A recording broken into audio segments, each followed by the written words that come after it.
Friends ఇదైతే mixie చూపిండి అబ్బాయి. ఈ మిక్సీకి ఓవర్లోడ్ స్విచ్ పోయింది ఫ్రెండ్స్. ఈ మిక్సీ ఓవర్లోడ్ స్విచ్ ఇది కొత్త ఫ్రెండ్స్. ఇది ఎట్లా చెక్ చేసుకోవాలా ఏంది చూడండి ఫ్రెండ్స్. ఇది సీరియస్ బోర్డ్ ఎలగట్లేదు చూసారా. ఇదేమో వెలుగుతుంది, ఇదేమో కొత్త స్విచ్ ఫ్రెండ్స్. ఇది వచ్చి మనకి 30 రూపాయలకి వచ్చేది. ఓవర్లోడ్ స్విచ్ అంటారు. ఇది ఇంకో రకం కూడా మనం చెక్ చేసుకోవచ్చు.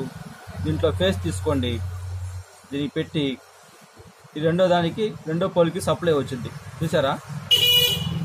కనబడుతుంది అబ్బాయి ఇట్టా. దీనికి రావట్లేదు చూసారా, అంటే ఇది పోయినట్టు. అట్టగానే మనం చెక్ చేసుకోవచ్చు. ఒక ఫేస్ వైపు చెక్ చేసుకుని అట్లా సెట్ చేసుకోవచ్చు. ఈ ఓవర్లోడ్ స్విచ్ చేసుకుంటే రన్నింగ్ అవుతుంది ఫ్రెండ్స్. ఆ వీడియో నచ్చితే లైక్ చేయండి, సబ్స్క్రైబ్ చేసుకోండి. బాయ్ ఫ్రెండ్స్, బాషా బాయ్.